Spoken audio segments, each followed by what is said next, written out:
And now we're going to dive into one of our college football playoff matchups, the much anticipated Sugar Bowl.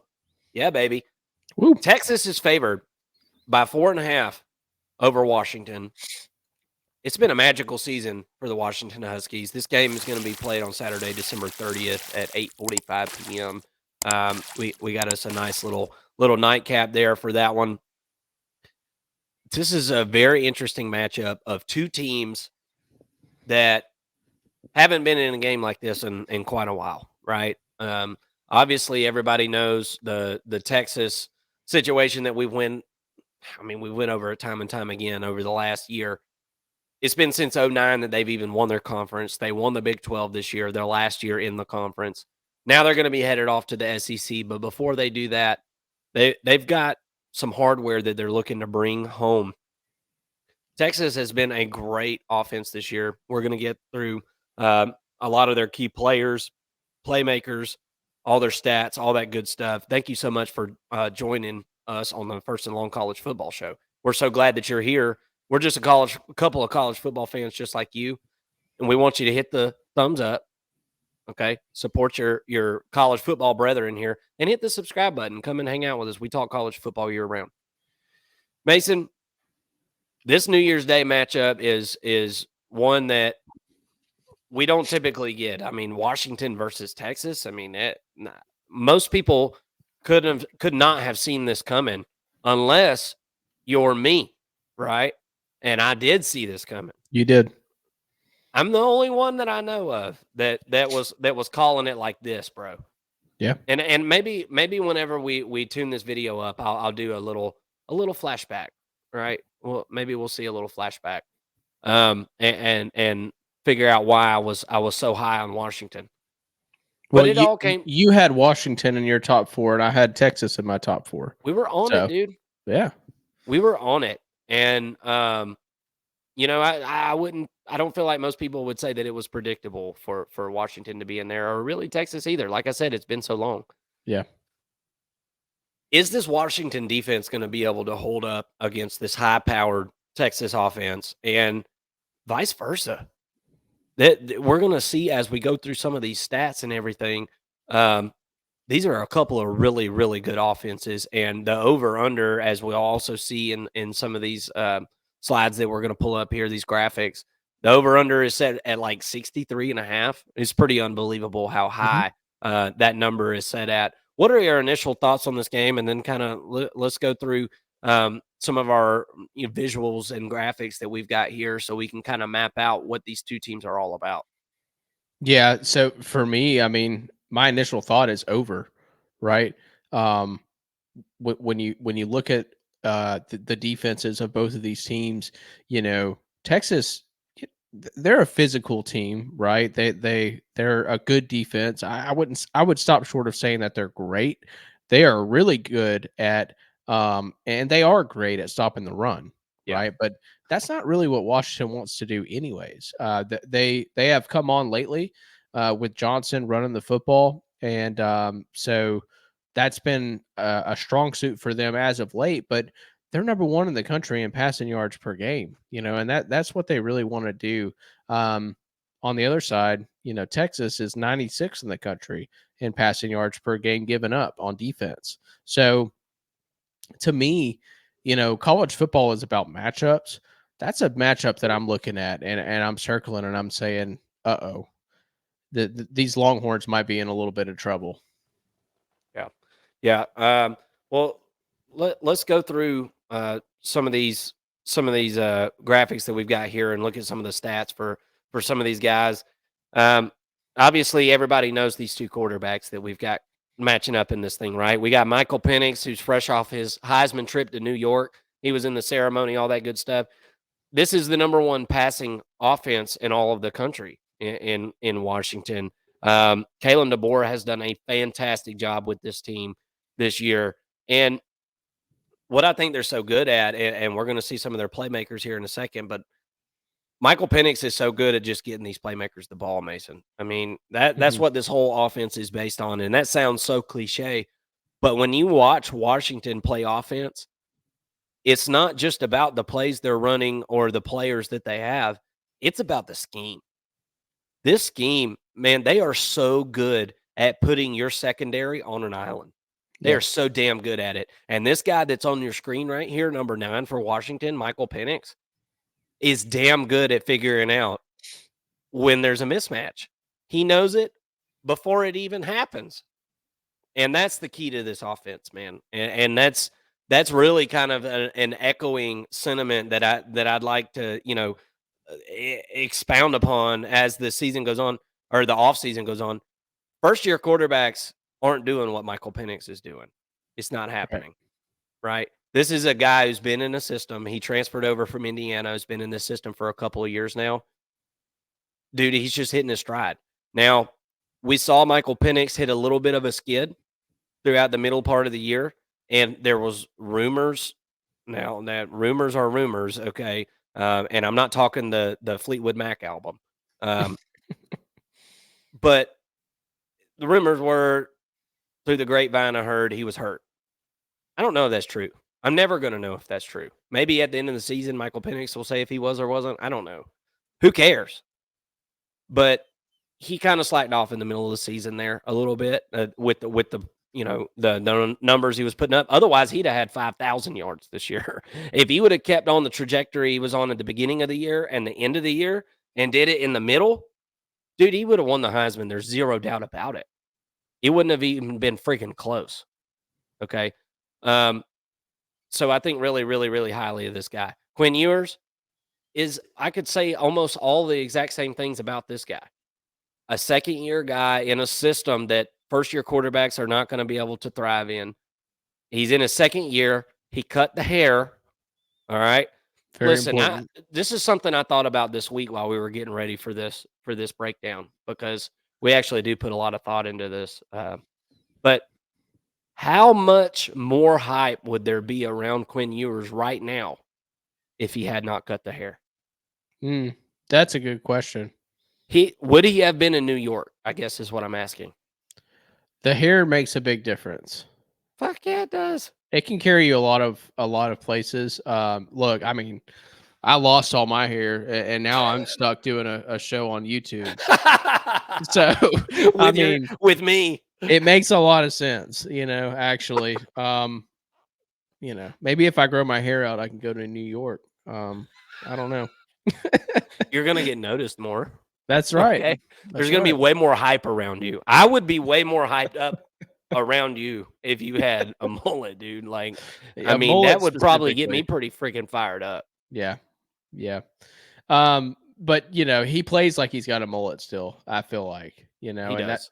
that's what's important. And I like to think that, I act like I still have hair, So The most impressive thing to me, beyond his ex haircut, Quinn Ewers' ability to be efficient in this offense.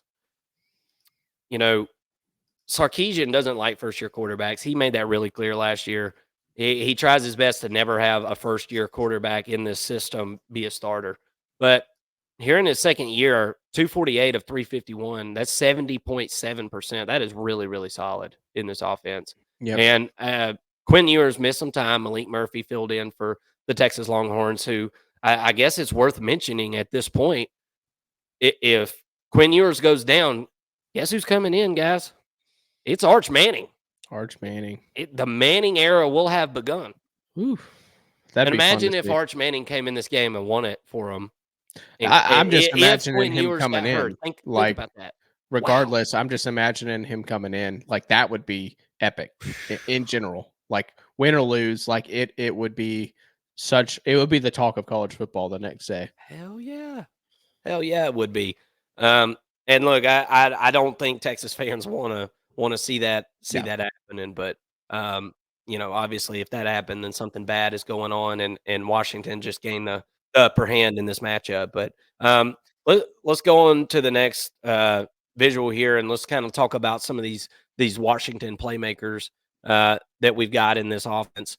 Everybody knows number one, Rome Odunze. This is a first-round talent at wide receiver. I would say even a top 10 pick. If I'm looking for a receiver, this guy's it, man. He's got it all. He's got every weapon in his arsenal, bro. And I got number 7 right there in the middle. That's Dylan Johnson. That's a transfer running back from Mississippi State. This guy's really come on as the years went on, and I think part of it is due to the fact that Washington has been able to get their team much more healthy as the year has went on. That one common theme about that middle part of the season that I spoke on earlier, when things were kind of plateauing, they were very unhealthy at that point.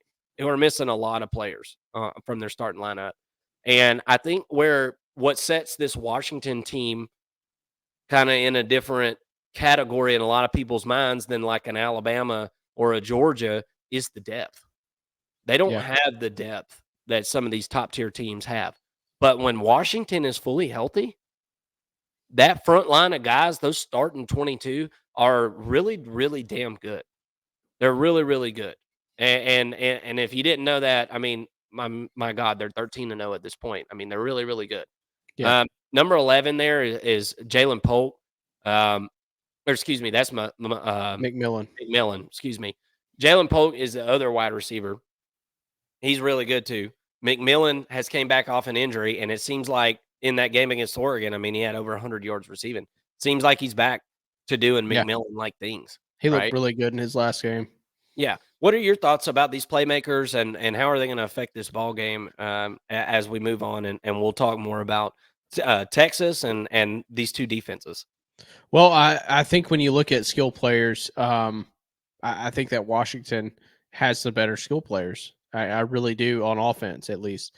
Um, and that's saying a lot because Texas has got a really good receiving core, especially when you throw in their tight end Sanders as well. Um, you know, him, Adonai Mitchell, and Xavier Worthy. And CJ Baxter as a running back, coming out of the backfield, who's a true freshman. With Quinn Ewers, I mean, they've got weapons, and I still kind of like Washington. I think that Texas's offensive line is a bit better, but as far as the skill players, I would definitely take Washington. In particular, the wide receivers, right? That three-headed monster is pretty sick. And Johnson, I do feel that he's going to be somewhat limited in this game, unless Texas is playing deep ball and playing prevent. That's the only way that I think that they sneak in with the run game. But I feel like Texas is big enough up front that they can keep like 6 in the box and slow the run game down enough to where at least they don't feel that much that threatened. Now, that being said, I also thought that Oregon was big enough to do that, and Washington showed us that they can run the ball against a physical front. So maybe we see a little bit of the same against Texas. But I think that Texas's run defense is more proven than Oregon's was. Oregon had a pretty easy schedule all season, so I think that we've seen Texas face some pretty good rushing attacks and stand up in a lot of ways. But yeah, as far as the skill position players go, give me Washington all day long. I love Odunze. I'm with you. I think he's a first round pick, and I really like what McMillan does. Already said that. He really showed out last game against Oregon, and he looks like he's back and healthy. And that to me, I think that McMillan or Polk, however they game plan, is really the catalyst in this Washington offense. One of those two are going to need to get open quite often. They're going to be open. They're going to They have to will be. be open. Yeah. Yeah. But you see McMillan get pretty creative with him. He gets a lot of balls in the flat, a lot of comeback balls and screens. That they got to get him the football a lot and get him some open space to work with, and then Polk can kind of stretch it downfield a little bit more, and let him take a go route, up the sideline and get him open that way. But yeah, again, Washington to me, skill players, that's kind of what's going to decide this game. Them against the DBs of Texas is a matchup nightmare, and college football is about matchups, so that's why I'm leaning Washington in this game. Yeah, absolutely. Yep. Um, look, and this game's going to be played on turf. They're going to be flying around, dude. Hmm. And they're absolutely just going to be flying all over the place. It's going to be really hard for this defense to keep up with them. As we move on to this next visual here, I just if Washington can somehow get Dylan Johnson to have 100 yards rushing, Yeah. they will absolutely 100% win this game. If either one of these teams can have a player go over 100 yards rushing or the team rush for 150 yards in this game, I think they can win this football game. And I think Hmm. that's going to be a lot easier for Texas to do than it is for Washington. But who knows? Washington has ran the ball a lot better as the season went on. I had to talk to Coach Debore. I was like, listen, dude, listen, listen. If you run the ball, you'll win. And he said, you're freaking right. And guess what? That's what they've done. They've Yeah. ran the ball. And I kid, I don't talk to Coach Debore. I'd love to, but um, I have said on the show, Washington's success just immediately follows their run game. Their success on offense directly correlates to the run game. And it's not that they got to have 200 yards rushing. That's not what it is at all. But they have to effectively run the football. And they've done that this year. They've averaged about 5 yards a carry. We'll see some of those stats here in just a minute. But when they run the ball efficiently and effectively, it's really, really, really hard to stop this team because your defense is going to be on their heels. Texas, on the other hand, it's really more about looking in the same hand. It's an unbelievable skill player room that Texas has put together. Hmm. Adonai Mitchell there, number 5, listed. Jatavian Sanders, C.J. Baxter. Didn't even put Xavier Worthy on here for some reason. I mean, these guys right here are death to a defense, and specifically a secondary. They're really, really, really stressful on a secondary and linebacker core. I am just so thrilled to be able to watch a matchup with this many NFL offensive guys in it. I mean, this is a talent clinic that's going to be put on these two offenses here. Now, with all that being said, whichever defense can get after the other quarterback, I think is going to also give themselves an advantage. We've seen Quinn Ewers get sacked a whole lot more than we've seen Washington give up sacks this year. I mean, it's like pretty incredible the difference. I think, and we'll see it sacks allowed here in a minute when we get to the stats. But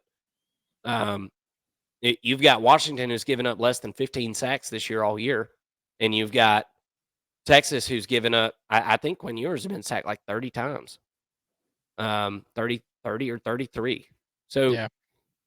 whoever can put the other quarterback on their ass is obviously going to give themselves an advantage in this football game. But if Quinn Ewers can stay upright and distribute the football to these guys right here that are on your screen, it's going to be trouble. It's going to be trouble, and it's going to be real high scoring. Hence the over-under being at damn near 65 points. What's your thoughts on the Texas offensive playmakers? Yeah, I'm going to share my screen with you real quick and show you what I'm looking at because I think that these key stats are key. They're very important. And I just want you to be able to see kind of what I'm seeing right here. Let's go full screen with that bad boy. Okay. And so, I mean, when you look at this, right, every category leans towards Texas. Right. And it's really not even that close. Texas's offense is looking like they are primed to do whatever they want in this game, and that to me um, is going to be an issue for Washington. But when you look at Washington, and we've been saying it all year, right? They show up and they make plays when they need to. And I think that you see Mm-hmm. them take on the identity of Kalen Debore, and in that sense, right? And you see them probably make some mistakes in that first half, and they'll tighten up a little bit in the second half, create some turnovers, and get the ball back to their playmakers, and get the ball back to their offense, and get it back to their better unit, basically.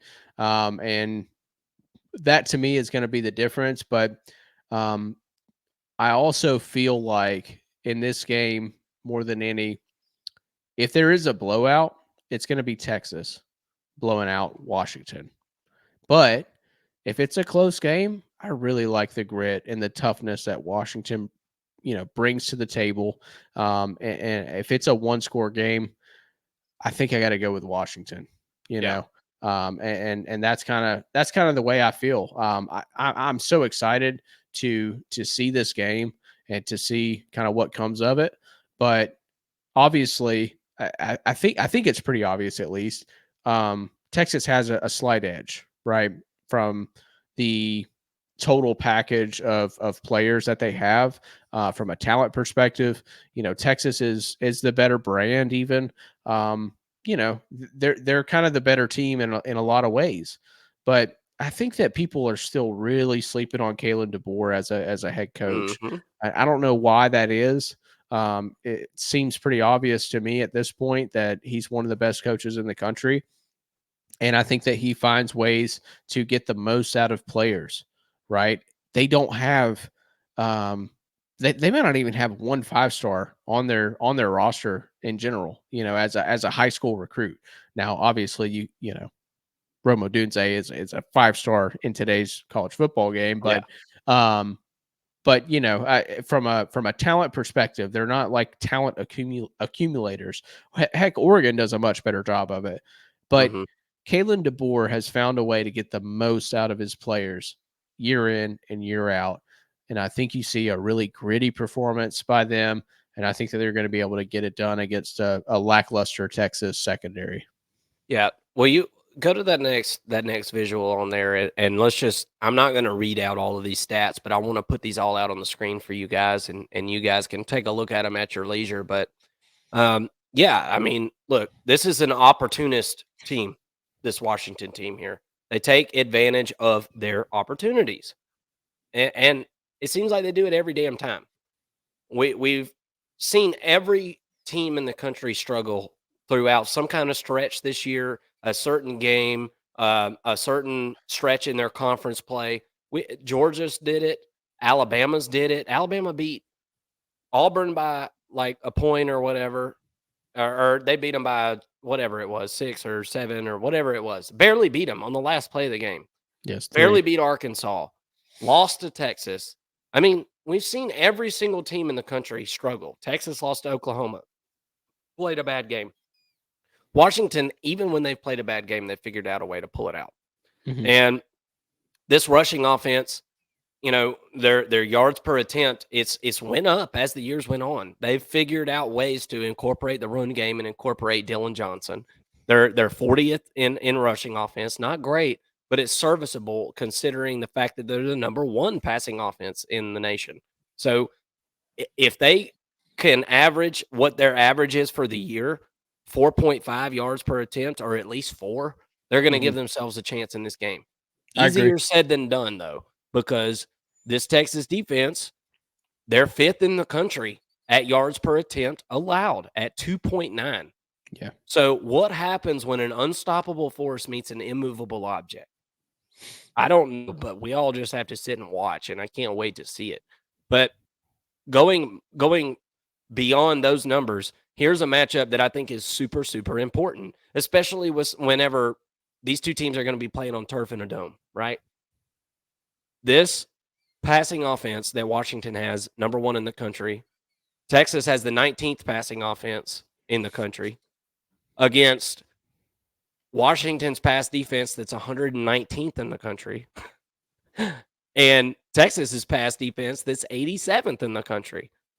And it's not like Texas is playing in the Big 10 or the SEC, folks. They're playing in the Big 12. That was excuse my French, that was a shit conference this year, dude. I Mm-hmm. mean, look at who they played in the conference championship game. Oklahoma State, who got blown out by South Alabama this year. Blown Mm-hmm. out. So, whenever you want to talk about who's the more tested team here, it's very clearly Washington. It's very clearly Washington. Texas, Alabama didn't know if they were coming or going whenever Texas played Alabama. I'm sorry. Say what you want to say. That was a good win. Look, all Texas could do was win the game. They won by 10. It was 2 possessions. It wasn't close. Okay. But that wasn't the same Alabama team that we're seeing right now. And I think you could all agree with that. I talked about sacks allowed. And for here for Texas, it shows 262 sacks allowed. It wasn't that many. it was like 26 for the year or whatnot. I think Colorado gave up 262, maybe. I don't know. But Maybe. anyway, just about right. Give or take 100.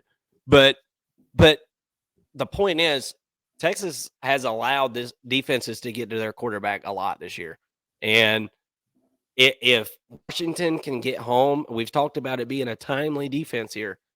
If they can get home, I think that's a big help in this one.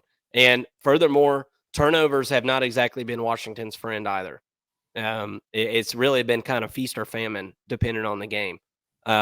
Washington can't afford to hand the ball away in this game. Obviously, nobody can. But stats wise, Texas has been better at collecting turnovers and not turning the ball over. Yeah. But here's one more thing, and I'll kind of let you have the floor and you give us your final thoughts on this thing. But this was very, very interesting to me. 3rd down conversions for both of these teams. Okay. Washington was 12th in the country, 47.97% at converting 3rd downs. But they allowed their opponents to convert at a 40.1% rate, which is 76 in the country.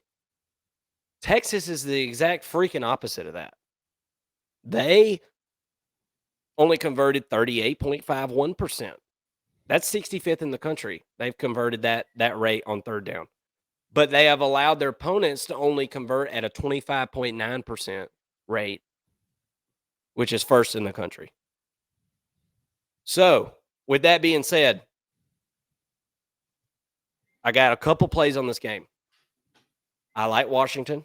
I think the more tested team.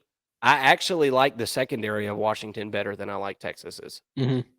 They're more guys. These numbers right here do not mirror the fact that Washington was missing both of their starting safeties for like half the season. Yep. So these numbers do not. They played reflect much that. better against Oregon with them Yeah, back they and did. healthy the second time. They played really, really good. Yep. So with all that being said, this total is set at 63.5. Your boy here is going to play the under. Okay. I think there's going to be stalls. I think there's going to be a lot of stalled drives on this thing, man. And I think both of these teams, with the offensive firepower that they've got, I think that they're going to be trying to go for it on when they're on the plus side of the field. Okay.